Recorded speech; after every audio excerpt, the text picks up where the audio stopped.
महाबळेश्वर जवळील आंबेनळी घाटात आज सकाळी एक अत्यंत भीषण आणि हृदयद्रावक अपघात झालाय।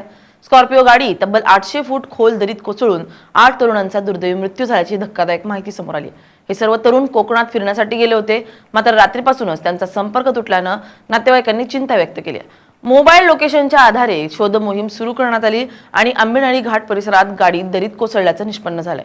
यानंतर सातारा पोलीस, पोलादपूर आणि महाड प्रशासन तसेच स्थानिक ट्रेकर्स यांच्या मदतीने तातडीने बचाव कार्य सुरू करण्यात आले।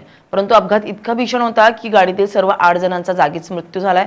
मृतांमध्ये 18 ते 35 वयोगटातील तरुणांचा समावेश असून सोनगाव, मरडे आणि खटाव तालुक्यातील रहिवासी असल्याची प्राथमिक माहिती आहे। मृतांमधील 5 जण सातारा तालुक्यातील सोनगाव येथील तर 2 जण वाई तालुक्यातील मरडे येथील तर 1 जण खटाव तालुक्यातील असल्याची प्राथमिक माहिती समोर आली आहे। या घटनेमुळे संपूर्ण सातारा जिल्ह्यात शोककळा पसरली असून गावागावात हळहळ व्यक्त केली जाते। दरम्यान घाट रस्त्यांवर वाहन चालवताना अत्यंत सावधगिरी बाळगावी, वेग मर्यादा पाळावी आणि रात्रीच्या वेळी अनावश्यक प्रवास टाळावा असं आवाहन प्रशासनाकडून नागरिकांना करण्यात आलंय।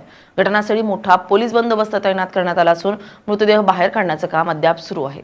मी सहाय्यक पोलीस निरीक्षक आनंद रोहिदास रावडे, पोलादपूर पोलीस स्टेशन, सातारा आसगाव म्हणून साताऱ्यामध्ये गाव आहे, तालुका सातारा, जिल्हा सातारा। त्या ठिकाणी 8 युवक जे आहेत ते हरणे बीच दापोली या ठिकाणी शुक्रवारी रात्री दिनांक 23 तारखेला गेले होते। 24ला पहाटे ते हरणे बीचवरून परत साताऱ्याकडे जात असताना पोलादपूर मार्गे आंबेनळी घाटामध्ये दाबेळगावच्या हद्दीमध्ये त्यांच्या गाडीवरचे नियंत्रण सुटून गाडी खोल दरीमध्ये 1000 फीट खाली कोसळली। एकूण 8 याच्यामध्ये प्रवासी होते।